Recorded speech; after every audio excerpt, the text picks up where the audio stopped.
All right, everyone, we are live. I am thrilled to have today with me Daniel Cunningham from, formerly from Leonardo and then now president of Venderoo, to talk about maintenance and software in this space.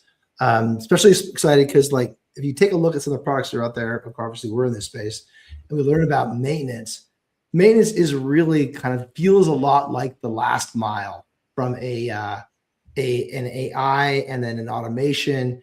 And you'll often get a ton of people pushing back on maintenance as its potential around AI because of their understanding of how AI works or how maintenance works, all the work that's being done. And we take a look at those conversations, you step back and you realize there's a whole lot more that's possible about trying to make life better in this specific role that's so important for these organizations. Like, you take a look at retention, you take a look at all the data around retention, and it just comes down to that resident experience, that renewal experience, that maintenance experience. How do we make it better?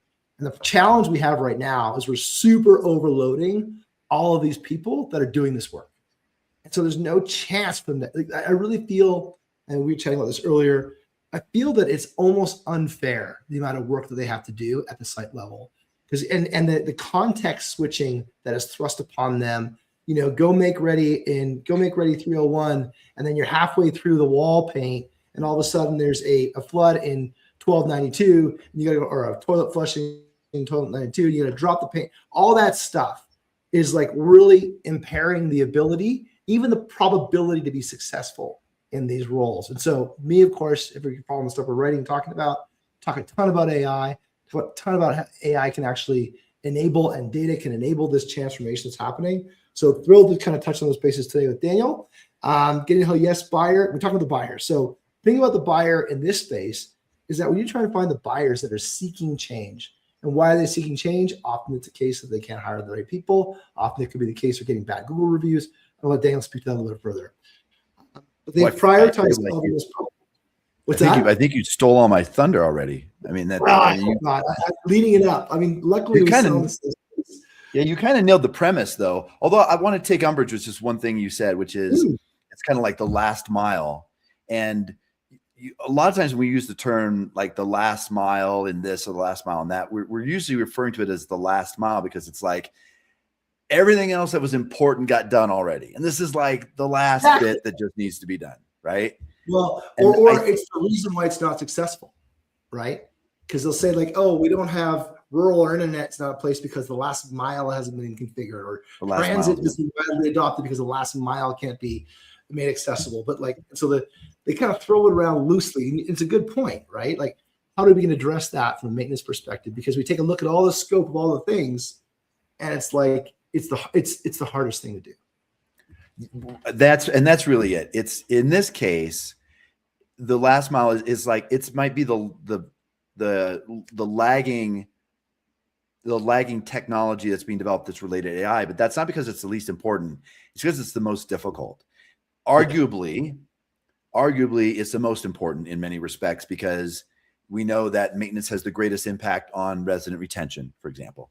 We know that most of the phone calls that come in on any given day are related to maintenance. And if those aren't handled or there's no response to those, or the transactional data that's conveyed during those calls is not captured in the work orders, like all those things are really hard to do, but they're all really, really important. And so I just want to set the table there. I think that this is only the last mile in that it was easier for AI to start in things like leasing, like basic resident communications, because that's lower hanging fruit.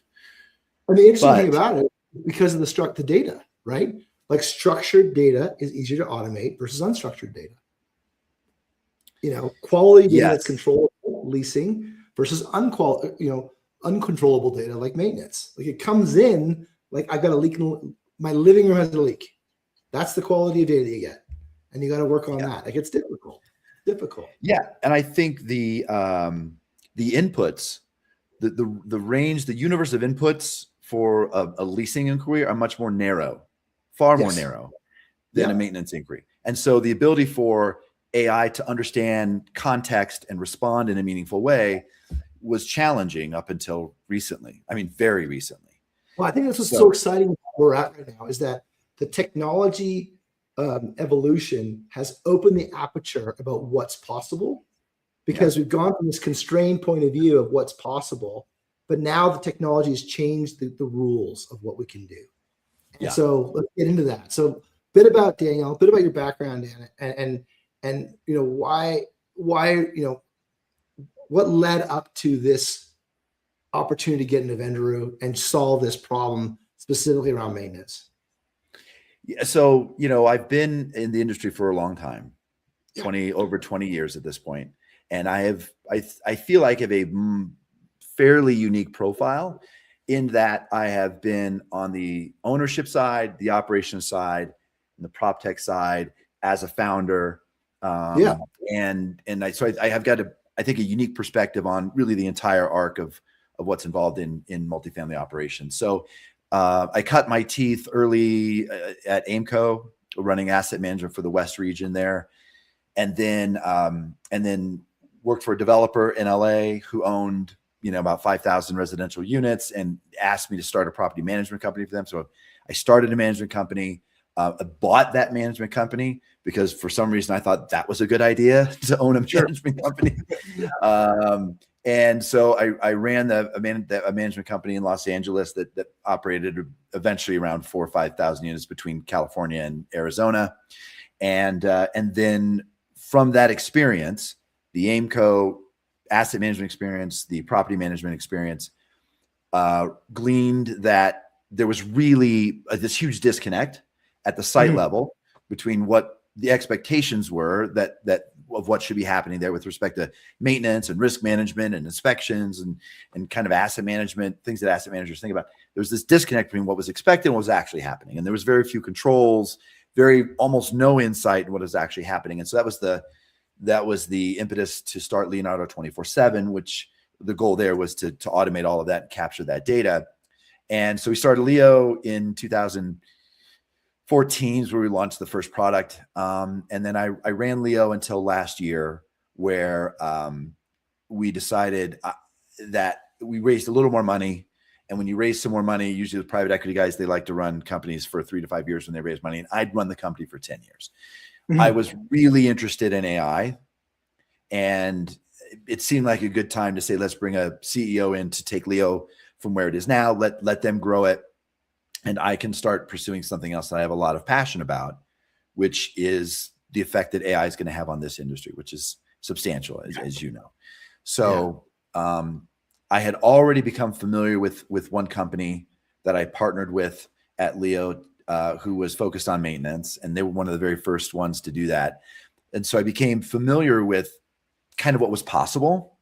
And then when I witnessed what was happening with Elise, who was starting on the maintenance, or sorry, on the leasing side, and then met the founder of Vendaroo, Reza, and got sort of exposed to what was happening, what they were accomplishing technically, which was far, far, far beyond what I had seen in any other incarnation. And so I got a chance and they had started in single family homes, which is a much more difficult market than multifamily, and had great success there.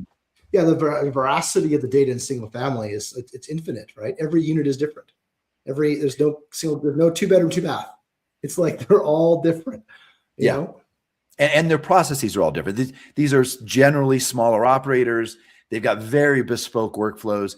If you can accommodate that, then multifamily is a cakewalk comparatively. Yeah. So and they had succeeded there. So yeah, I think we're talking about like the SFR to multifamily side. I've had this conversation at least 4 times in the last 3 weeks. Is that with all this SFR noise that's happening, that is like a big distraction for their businesses. They're all understanding that there is a disruption that's going to happen to them, not with them, and they're seeking other markets. And we talked about this back in the fall last year, that the march to multifamily from the SFR side thing is going to be very quick, and we're going to see this property manager's dilemma occur on the multifamily side, where they're realizing that the expertise that makes them unique is going to be quickly replaced by the expertise that is survivable right now in the operations side. Like if you may be great, you may have been an all-star from let's say from 2020 to 2024, but like 2025, the rules on the road changed, and it's all about operational excellence. And that was the only way to survive in SFR. And so I find it really exciting to have conversations with folks like yourself around what's possible, because the hard part has already been won. And now it's just applying it to a different sub-vertical within the vertical. And that's quite exciting when you think about what's possible with the data sets and the AI pieces. And like, what I think is really funny when we talk about AI is that most of the stuff we're talking about in the maintenance piece is really about the flow of work. Like, that's the problem we need to solve right now. Very few people have dug it into, okay, if we start capturing data correctly and we can optimize the flow of work, imagine the amount of other data we can start surfacing around the assets, because the asset has a massive gap itself in the data capture, because it's all caught in people's minds. Before we march off into the world of data, I want to bring this back to the thing you started out this call saying, which is that multifamily has operated, when comparison to SFR, with an embarrassment of riches at the site level, of skilled people who can do things, who can perform the repairs, take the calls from the residents, enter the work orders. Like, SFR has almost none of that, right? It's a scramble for resources, like precious vendors who will probably pick up your phone call when you need somebody to come fix a toilet. Right. And, managers who will probably show up for work that day and deal with whatever issues. Like multifamily has been so much easier by comparison, but something changed maybe before this, but definitively during COVID, something changed. And that is, people started getting other options of where they could work outside of multifamily, and multifamily is difficult and not always a fun place to play. And if you have other options, like, a lot of people are taking them. So we saw a massive drop in the number of people that were coming into this industry. And so now suddenly we didn't have the same, we don't have the same level of staffing necessarily that we used to have. And it's harder to find people to fill those positions.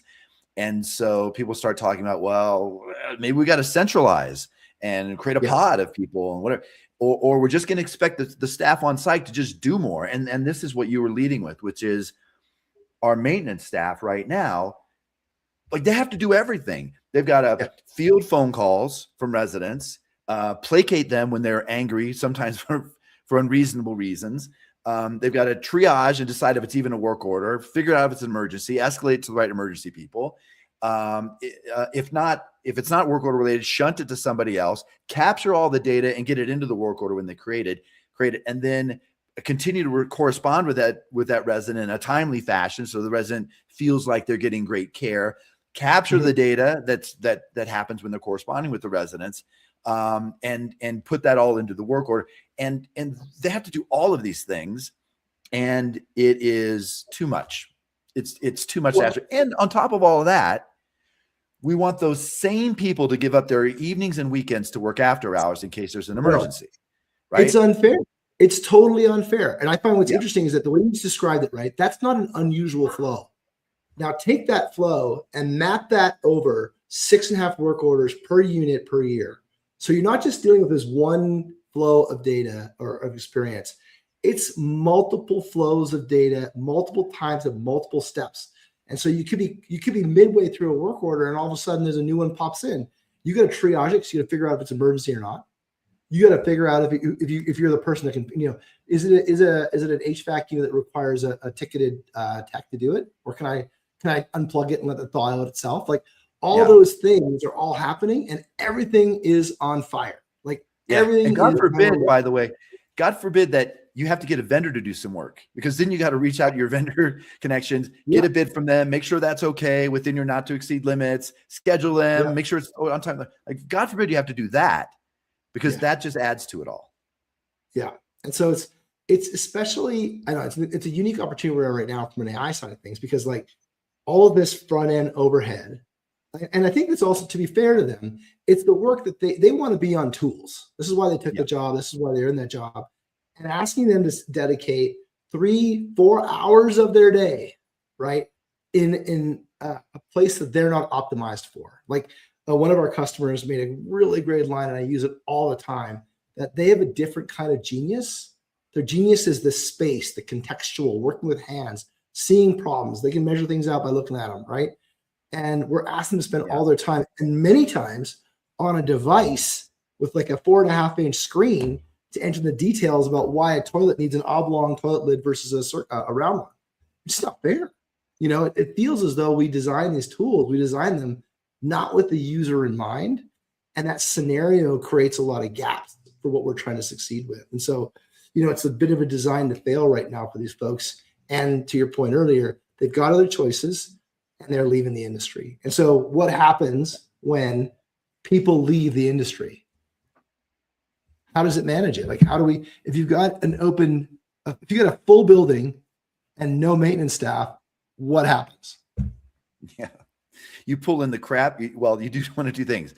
You turn to vendors, 100% to vendors, which we know is a much more expensive proposition, or you bring in one of these, dare I say, terrible temps from the temp agency, right? These are the people that are unhireable.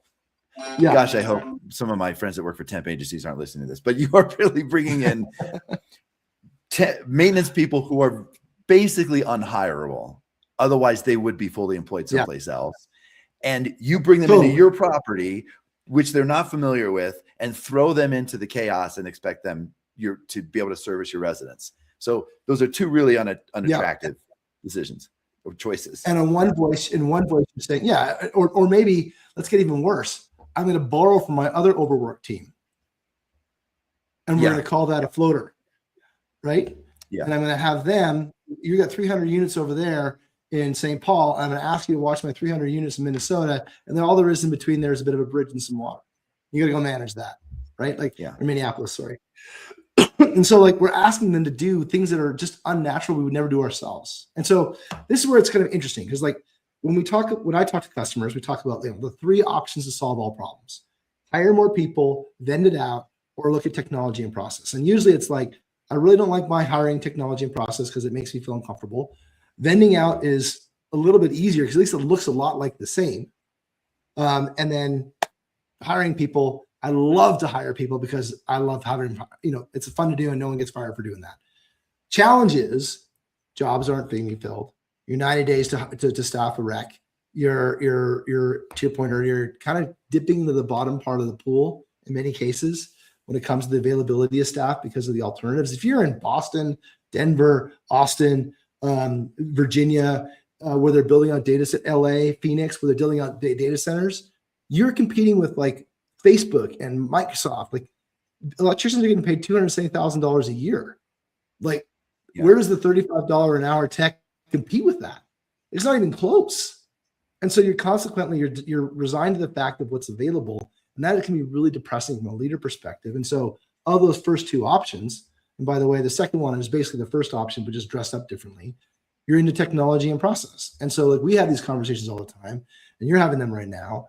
And like, what's the kind of feedback you're getting from the market on what's possible? Yeah. So this is like, now we've set the stage for a technology that can really come in and have an impact, a massive impact to operations. And what's fun is that we couldn't do this 3 years ago, right? No. So this is all very much, it's passe to call it cutting edge, but it is all very bleeding edge. It's changes day by day, but there's a couple things that are real and that people should trust at this point. I know there's a lot of AI hype, but there's a few things you can trust. AI can now understand, properly trained, can with a cohort of data. For example, vendor is powered by about 500,000 work orders that were entered, right? With a corpus of data that's appropriate, AI can really comprehend and get right about 98% of the issues. Now, 2% can be a problem. That's why, for example, at vendor we have, and this is integral to the solution, a human in the loop component who's there to backstop for the 2% where AI gets confused, doesn't understand something new, edge case, right? So that you've got 100% coverage on solutions. But for the most part, you can trust AI to grab, at least our AI, about 98% of the context correctly and answer correctly. So for reference, radiology, which is analyzing pictures, AI is 95% accurate and still has a human in the loop, right? And so when you take a look at like what's possible at 98%, we're exceeding the accuracy, the tolerance level of what we use to diagnose fractures, pneumonia, right? All these things right now. So the medical acceptability to diagnose someone's physical condition is 95%, and there's a human loop. Now we're talking 98%. So we've gone beyond what's become acceptable to diagnose in a health context. So like 98%, and that last 2%, it's well, they've already decided in medicine that it's not worth going for, right? It's unattainable. It's like an asymptote. But you can get to that 98%, and at 98%, you're solving so much more than what you're doing in person with human accuracy. Well, that's a really important point too, because if people want to get hung up on, oh, there's 2% that AI gets it wrong or doesn't understand. Well, okay, but call all of the property managers you know right now and ask them how to fix an angle stop. 100%. Right? You're gonna get 98% correct response. No.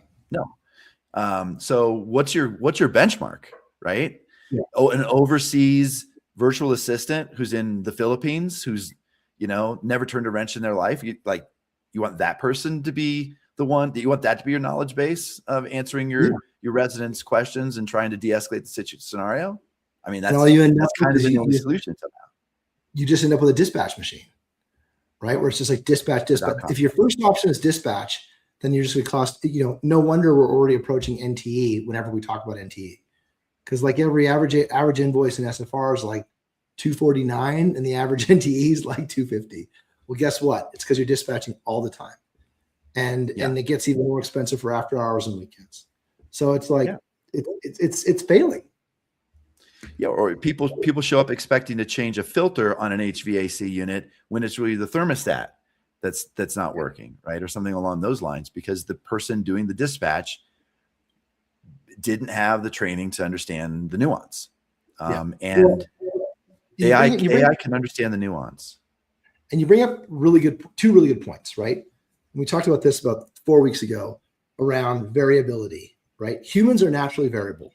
That's a reality. It's what we do. Yeah. And we are fallible. We make mistakes. When we get into an AI land, like you're not just 98% accurate on occasion. You're predictably 98% accurate all the time. And when we talk about, this is back in my days doing process work, like we realized real quick that it was the variability of results that crush your output. The averages is just the average. That's kind of where you perform at. And when you take the humans out of the conversation, you achieve a degree of predictability, which is what we're seeking in multifamily and in property management. I want to have confidence that I'm predictable. I'm going to be responding to my work orders within 24 to 48 hours by one standard deviation. Not that half of my work orders are done in 0 days and half of them are done in 10 days.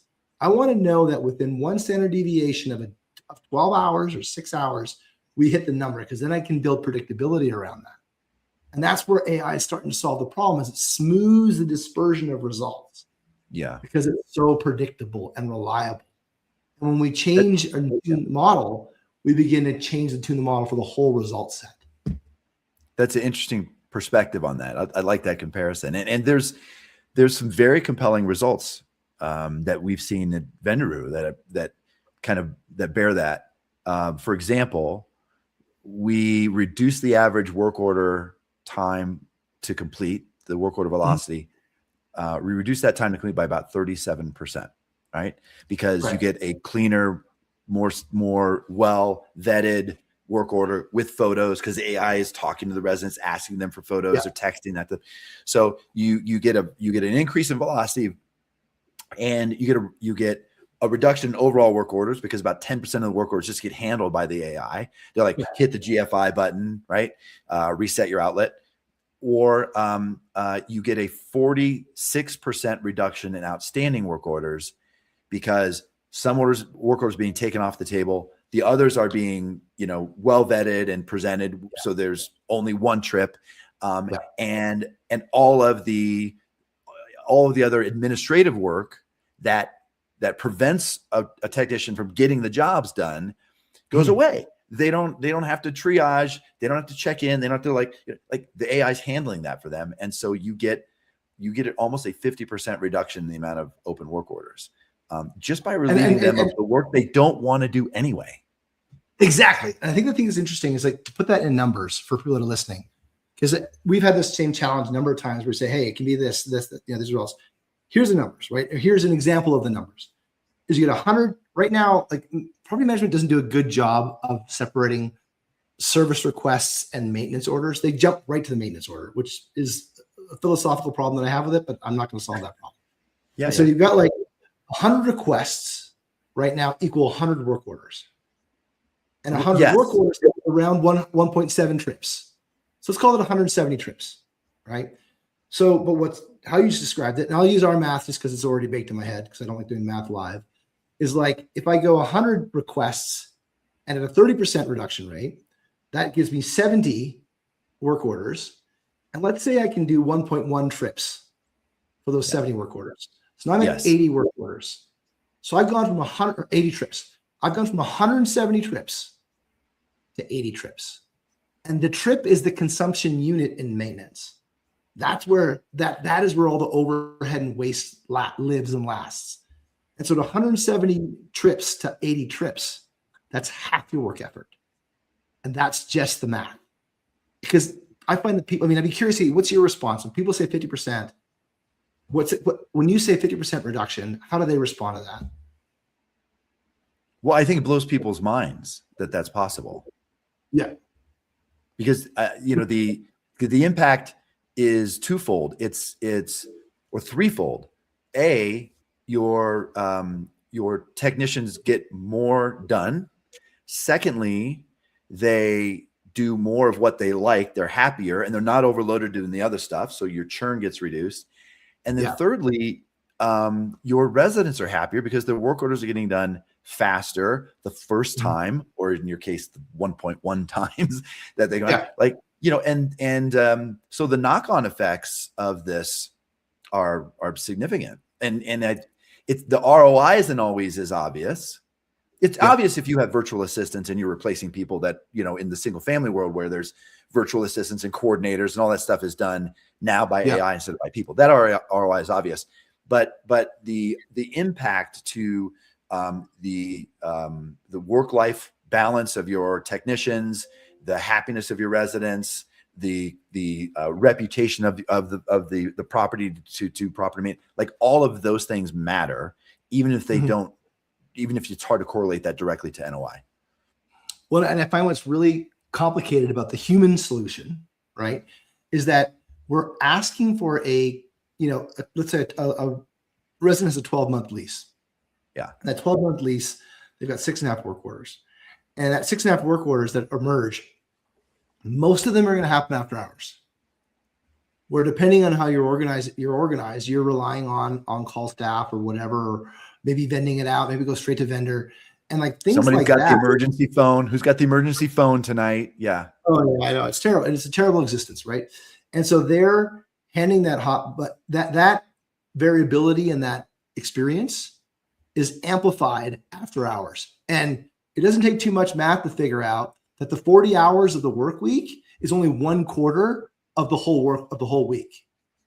So by design, you're vulnerable for 75% of the possible occurrences by design, because that's something you don't control. That's your after hours. That's your, beyond 5 p.m. weekends.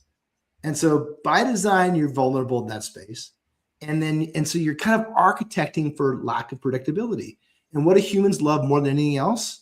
Predictability. That's why McDonald's is the biggest restaurant in the world, because it's predictable garbage. But hey, it's the garbage I want to have. I'm going to go for it. And so if I can reliably get what I want, that makes a human being happy. And we're missing it because we're trying to solve the problem the old way, And what's interesting about, when I talk to maintenance folks, and we're going to get your feedback here, is that like that clarity around the data is gappy, and that clarity around the outcomes is gappy. When I'm talking to facilities leaders, what do you hear? Like, when people come to you and talk about Venderoo and talk about the problem they're trying to solve, how do they express the problem? So on the sort of the enterprise side of things, Yeah. The problem is generally expressed as chaos. Like our maintenance process is chaotic, and we're burning out our precious maintenance technicians trying to get them to be everything to everyone and do it all. That's typically how the problem presents. It doesn't start with, hey, our resident reviews are kind of crappy and our churn is higher than market. Must be something wrong with our maintenance process. Like, that's an observation that's made later after you've done something like this. So it typically it presents as just a sense of unease in the way things go on the maintenance side.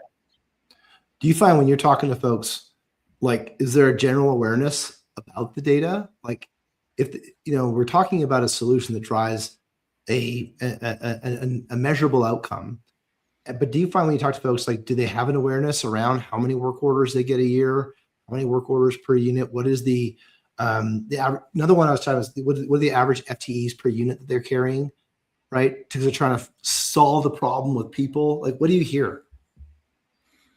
We are, as an industry, not really used to measuring ourselves by these kinds of KPIs. Like, we're not used to trying to optimize, in the way that we think, we're like, well, this is this size property and of this age with these amenities, and therefore I put that in my calculator and I come out with 2.3 technicians, and that's what I need. It's like, I'm at 100 units, I need 3 people. I'm at 150 units, I need 4 people. That's about as scientific as we really get. And part of the challenge is it is difficult to get some of the information that you're referring to out of property management systems. The reporting's there if you know what you're doing and you have the patience to put it together and then dump it into a BI tool. But for the most part, we aren't a industry of highly technical people who want to spend time doing that. We're people. That's why we're in this industry. And so actually, interestingly, I think what happens now with AI, and going back to your unstructured data, is you don't have to create these queries with Boolean arguments, if this, then that, and show me this. You don't have to worry about that. You can simply talk in natural language, like you can through our application called PMRU. You just talk in natural language to say, hey, I want to know how many work orders took longer than our SLA. Well, that's their software term. How many work orders took longer than our standard of practice of 24 hours for completed work orders, right? And just boom, just get the answer to that. Or do I have any evidence of persistent water leaks at any of my properties, and immediately get an answer to that sort of thing? That is also life-changing. So there's the operational piece, and then there's the insights that come now through natural language queries, which has never been possible until the last 24. I think what's interesting, what you described, though, like the outcome of natural language processing and queries is a result of data sets that are enhanced with AI, so they're practical in that NLP context.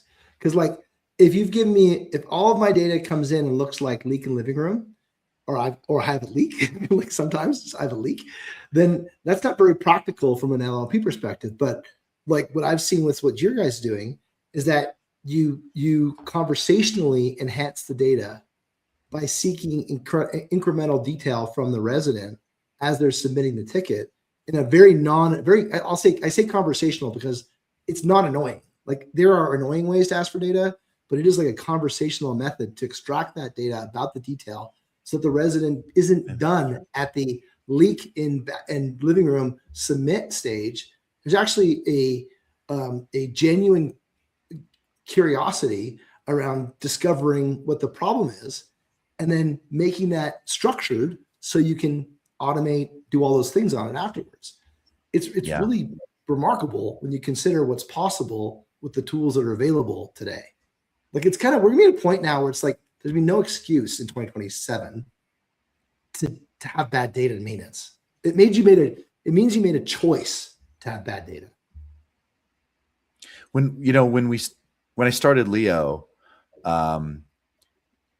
we knew everybody was doing inspections on paper and not aggregating the data and not getting at it in a way that could give them any insights. Like we knew that was a problem.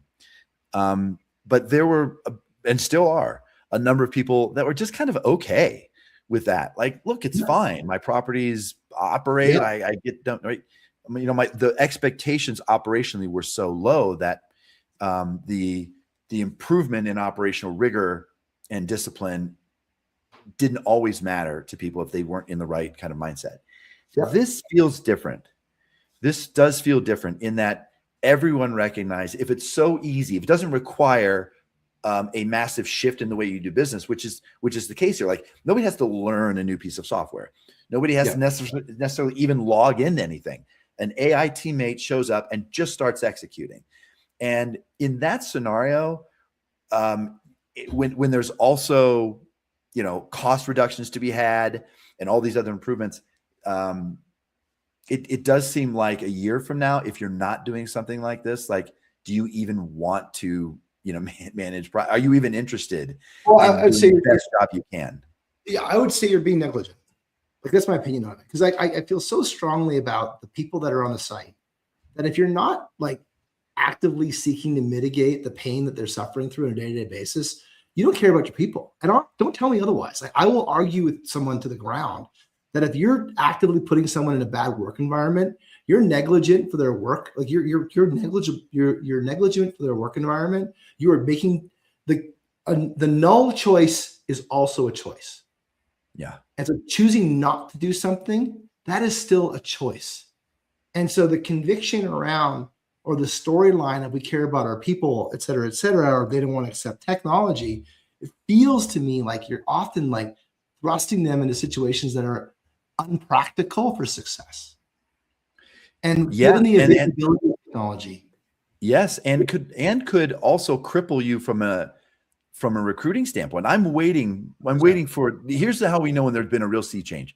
When maintenance technicians start showing up for their interview for their new job and they start asking, like, do you have AI to handle all the phone calls? Like, you're using AI, right? I don't have to take the phone calls from the resident and like do all that stuff. Okay, great, I'll work here. Oh no, I got to still do all that stuff.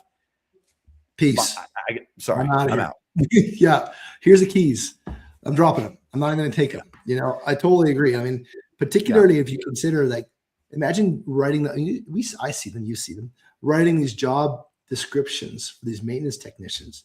And you look at them, you go, my God, like it's medieval what we're asking them to do. You know what I mean? And so I try and I mean, obviously you cast empathy across everybody in the situation. And there's a lot of like, it's what it is. But I feel like when you give the answer, it's what it is. I feel like you're not truly, authentically committed to optimizing the situation. You've got other priorities. And to your comment about like Leo, when you started Leo, like, I don't know if I would have optimized for maintenance in 2020 through to 2024. I probably would have focused on leasing too, because it was where I got a greater return on my dollars. I could really maximize the result set. But I just don't think that within the compression of rents and then the expansion of the bottom part of the P&L, like the middle part is just getting squeezed. And if you're just relying on people and paper to get the job done, it's medieval. Yeah, and we've already seen this successful in the world of leasing agents. Yeah, like you really don't expect leasing agents anymore to have to like take the call and pull up the availability and then schedule the time. Like that was never the highest and best use of those people. Right. To have that done through AI and then just have the leasing agents there to sell, that freed them up to do the thing they were best at. Right. And this is now what's going to happen on the maintenance side. So when you're out in the market, I mean, we talked about 1099s, W-2s, we talk about those that are seeking change. Like, how are you able to test for those that are seeking change? We talked about, what's the what are they seeking to solve? But like, how can you figure out, like, there's 45 million rental units in the US. Of that 45 million, which one is being run by somebody who's got to solve a problem, who has a priority around this? Well, that's a very interesting go-to-market question that you ask somebody who's ostensibly in charge of building out a marketplace. Hell yes. It's the hell yes buyer, right? Yeah. So if you want to look at like the pain meter. Yeah, the pain meter. Well, that's what it is, right? Like, no one negotiates with the fireman. So Yeah. whose house is on fire? Well, the place we start with, set the single family aside, because that is a giant dumpster fire, and Well, obviously they need help, and like legislation is just waters. So it's a dumpster fire. It's very unfortunate to get waterboarded while you're in a dumpster fire. It's a huge bummer. It's a huge bummer. I totally agree. Right. And so like this is life-changing for them. And I don't want to really spend a lot of time there because I'm really focused on, my family in the multifamily world. But this is going to completely change the way people manage single family homes. But we'll set that aside. The next highest on the pain-o-meter are those folks that have a mix of, call it institutional class assets, 100 units or more, but still have a portfolio of like those, 14 to 50 unit properties, which is a lot of that 45 million you mentioned. I think is about 15 million of those that we think are in this range, these owner operators have this kind of mixed portfolio. Yes, they have a few big properties where people are on site, technicians are on site, but there's a whole batch of those where they're trying some mix of centralization or share, like you mentioned, like sharing a guy between whatever. If you have that going on, this is a godsend for you too. Yeah. This will be life-changing. I think the fact that people are even talking about centralization, if you are talking or thinking about centralization, you're thinking about that because you're running into the problem that we're talking about. You're talking about a dearth of technicians or an inability to hire, or, like the properties don't quite have the right scale to support them. So you have to share them. And if you're thinking about any of those things, this is the solution. This has been the solution to your problem. It just hasn't been available until now. Well, I think in a lot of cases, like this is a really good segue, by the way, like the centralization, I mean, it's lukewarm right now in terms of success out there in multifamily. And some people aren't even using the word anymore because it's got a lower batting average than other batting averages. And it's getting to a point that like the centralization conversation is a function of, we tried to, this is my grandmother's expression. We just kind of use dirty mop water. Like we just kind of like move the dirt around instead of actually change the water. And the expression comes from the fact that we just took the same people and moved them around. We called it pods, which is like the upside down version of the right side up.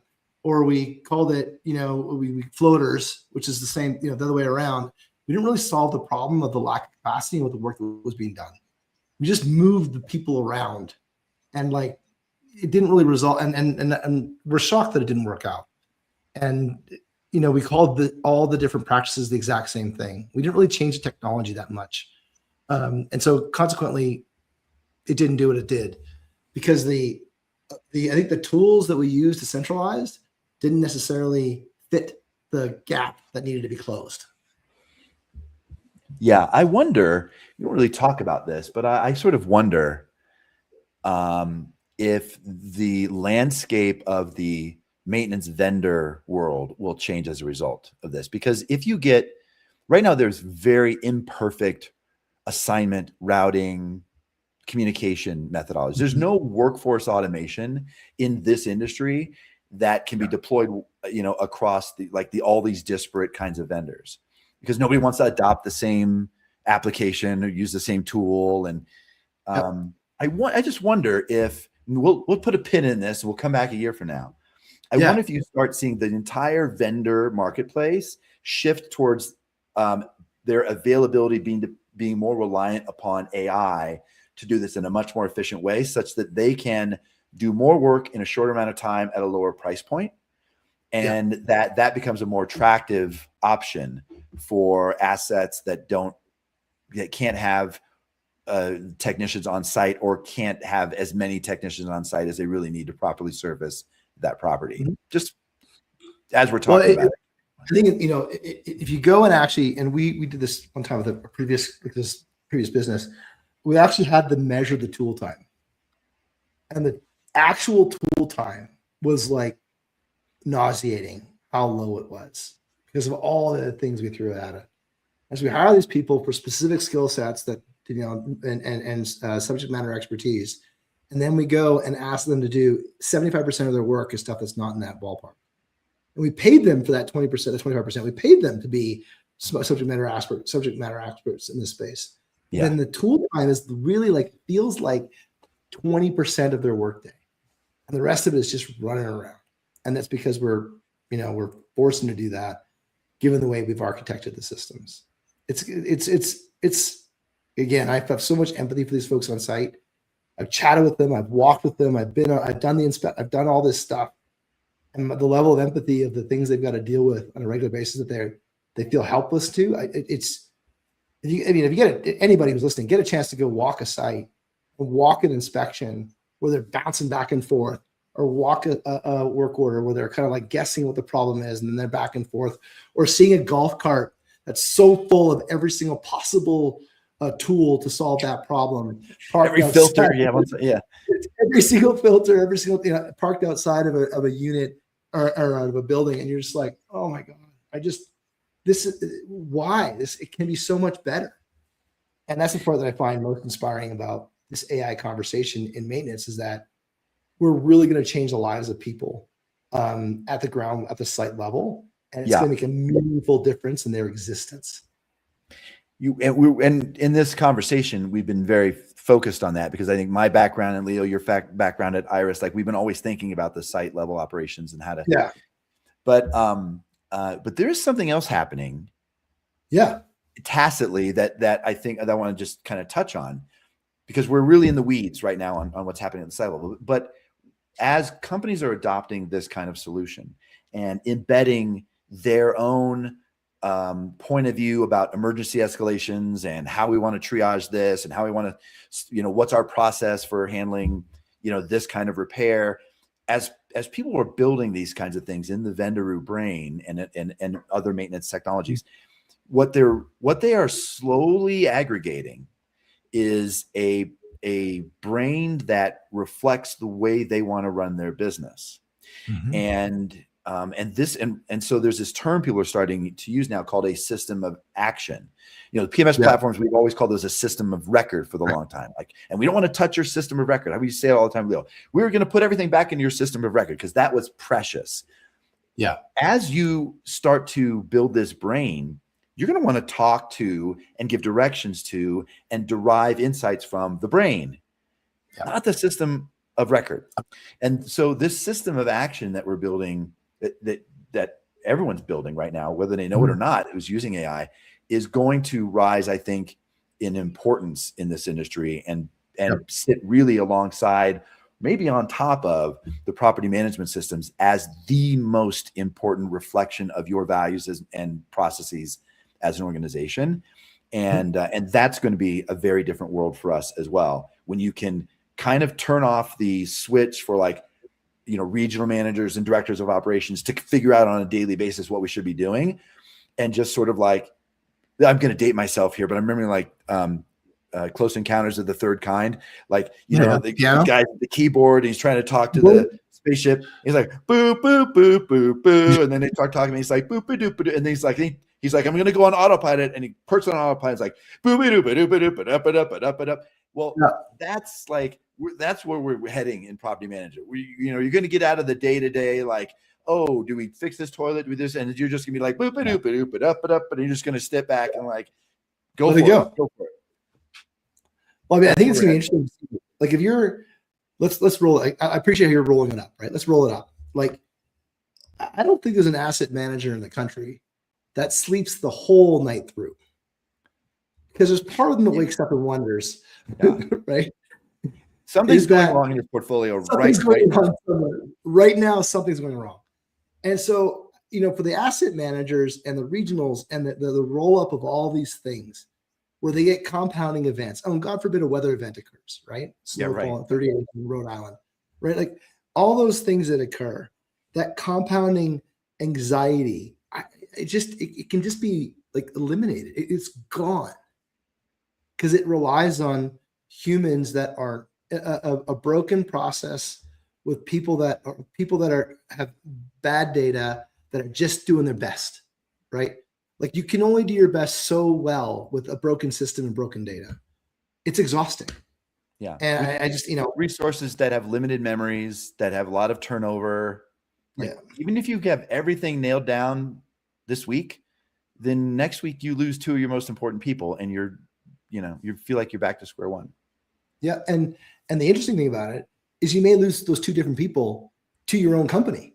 Like they may have moved over to a better building, right? Oh, yeah. Or they're now in a floating team. Like it cannibalizes success in such a way that it's designed. I think the part that's the most encouraging and I'm hopeful for is this status quo is its half-life is rapidly reaching zero because it's on a double decline. There's just no possible way that you can consciously think about operating a 300 unit building, 150 unit building with the assumption that I'm going to staff it with a 1 by 100 unicorn, 3 of them in that building. Or if I'm running a 250, I'm going to do it for 2.5 or whatever. The half person doesn't exist.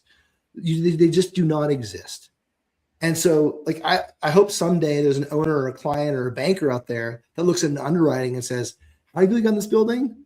Oh my God, you're going to have 3 techs that are going to work here? Okay, show me those 3 techs because I don't believe they exist. And if you can't get those 3 techs in there, then your revenue numbers are wrong because you're going to have this in terms of your renewals. Then your capital budget is wrong because you're going to have this on your boiler repairs. And then your actual, like your ability to actually maintain the asset that I'm asking you to curate for me and be a fiduciary for. Am I really going to get that asset increase? Am I really going to be able to exit and refi this in 7 years when I want to get a bit of an exit or get my promote as the developer? Like, those are you're throwing all of those at a risk profile that we're not really willing to accept anymore. I think you've just given out a good investment tip. I'm going to double click on it. You should start buying overstaffed properties right now before people realize the P&L is overloaded with expense. Yeah, totally. That's your learning for today. Totally. Because those properties you can optimize and be able to get those things to turn around. Right. We lost your mic a little bit. You got to bring your mic closer. Oh, did my nose turn it off? You're good now. This is awesome. So when you're out there and like you hear no's sometimes, this is always because like all this stuff sounds awesome, right? We all agree on it. We're all nodding our heads, but not everyone buys. What kind of objections do you get? With no close second, the objections are that they don't trust that we can deliver on the results that we're talking about. Mm-hmm. With no close second. Gotcha. The good news is that this is it's something that can be piloted fairly easy in a limited part of the portfolio to prove out that it does what we represent that it does. So there's a trust chasm at the moment. And for good reason. I mean, I think there's still plenty of stories every day. And there's still plenty of stories every day that talk about failures in AI. They can be comical, right? But remember, we're not even guaranteeing the AI is going to get it wrong or right 100% of the time. We actually know that it will get it wrong, but we backstop that with a cadre of well-trained human in the loops that are there to catch you when you fall.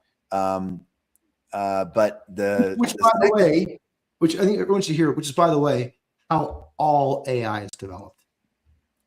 All AI in the world, all result sets are built that way. That is how you get to higher confidence intervals.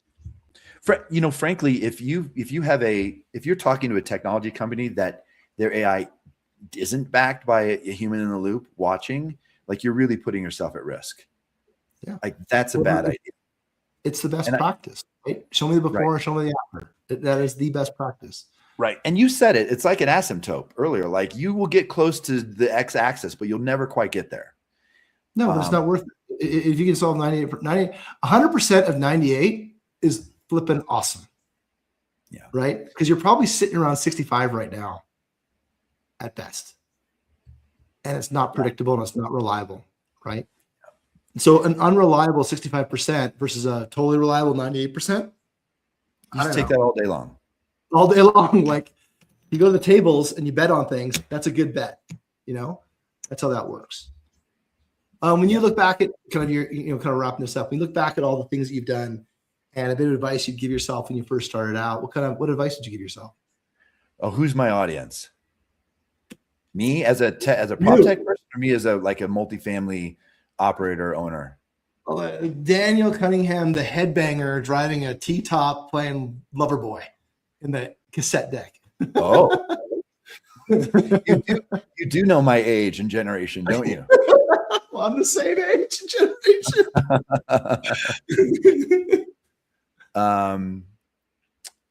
Well, the real estate management, and in particular multifamily habitational, is one of the most challenging industries. And I've said this a million times before. It's worth repeating. The investment side is far more, because I've been on both, as you know. The investment side is far more rewarding than the operational side. If you're going to get into the operational side, do yourself a favor and do whatever you can to make your life easier, right? Just because something's new, hasn't been done before, like please don't be mired in this is the way we've always done it, because that's a path to mental self-destruction. Yeah. So if something comes along that can make your life easier, don't be penny wise and pound foolish, and like worry about, a point off of your NOI if it makes you or your staff happier, more productive, right? Less turnover. Like that point or two of NOI is worth it. I never understood why we're so obsessed with paying the least amount possible for a property manager to manage my $150 million asset. Right? If I had $150 million, I wouldn't pick a wealth manager that was the lowest paid possible. It's so bizarre that we do that. Yes, and I agree. Yeah. So Adrian makes the point all the time. Why are we hiring a convenience store clerk? Why are we paying convenience store clerk wages for $150 million assets? It's because we can. People say this is a people business. We love to say that. I see my friends on LinkedIn that are on the operations side, especially those who are on the leasing side and the marketing people and people that are like leasing. And I see them say all the time, we're a people first business. That is not true. I know that's not true because we don't pay people very well. If this business really relied on people, we would pay them really well, but we don't. We pay them the least amount we can pay them to get them to not quit. It's so funny you mentioned that. I've got that written down as a blog post article right here. You can't read it, but there's an article to write about, talking about is this really a people first business? Yeah, because I'm pretty sure it's a banking business. I'm pretty sure it's a banking business. I didn't mean to steal your thunder on that, but now you have to. No. I mean, I appreciate you bringing up the point that I didn't really think about that we don't pay them like it is a people business, right? And it's frustrating. My heart goes out to people that have chosen to make this their career because they don't get the respect they deserve for the hard work they put in. Yeah, totally. Who should we have on next to the show? I think that there are other interesting things being done in AI right now. And I think since we just talked about the kind of the investment side, I think there are a couple of companies on the AI front that are automating underwriting and make how you make investment choices. I think that would be interesting to kind of continue this thread. Yeah, I like it. I was chatting about underwriting with somebody just a few weeks back. And not only in the brokerage side, it's interesting because you got like the automating the P&L, automating the pro forma, automating the underwriting, automating the selection, automating the availability of properties. It's all really hitting hard. And you see that in the brokerage, like AI is really eating the lunch, the brokerage side of things. And then obviously the next level down is that underwriting of those properties, because it's all structured data. It's very repeatable when you have structured data. Yeah. Wonderful. Well, I love your comment on do whatever you can do to make it easier, because it doesn't need to be this hard. It doesn't need to be designed to be this hard. And if you take there's a discipline called ethnography where you follow humans doing human things. And you went and if it's such a people business and that's the claim, then go follow the people and see what the people are doing. It takes nothing but a day, 8 hours to follow somebody on site and observe what they're doing and be empathetic to the work they're doing. And if you don't get enough on that one work day, follow them on a weekend and see what that looks like.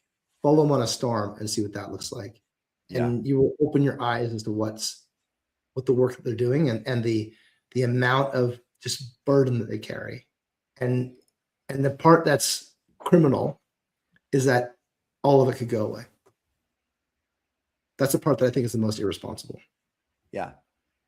It's like, I think what you're talking about is sort of related to a study like architects will do. They'll look at a site and they'll see like the nicely landscaped grounds. Yeah. And then they'll see the path that's been worn by people who don't want to walk on your little pathways. They want to get to where they want to go. Like that's where you put the path.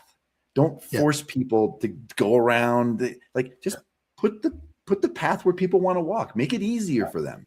Easier. Let's do that. Make it easy. It's not too hard. I totally love that. All right. Well, thanks, Daniel, today. I really appreciate your time. Thank you everyone for listening today. This was an awesome conversation. Listen to the podcast, like, subscribe, follow, do those things. So it makes it easier to find people or find the show. And once again, thanks a lot, Daniel. This is super fun. And thanks. I'm excited. I'm excited for the conversation. I think we can, in the AI space, we can help a lot of people have better lives and better employment. And I'll leave with one thing here is that with AI, we can actually increase wages because we're going to have a more productive workforce. Now you're talking. And so in the challenges of, I always like to find out how people get paid. But ultimately, if you're dividing a payroll by 4 and 5 people, you just can't afford more people. But if you're using artificial intelligence, you're dividing them by 3, now you can pay people more. You can hire better people and you can make their lives better. Yeah. Can you allow just a little bit of that to go back to people's salaries and not just accrue it all to NOI and returns on investment? Please. Please. Totally. Here. Excellent. Thanks a lot for having me on. Thanks, Daniel. Take care. Yeah. See you.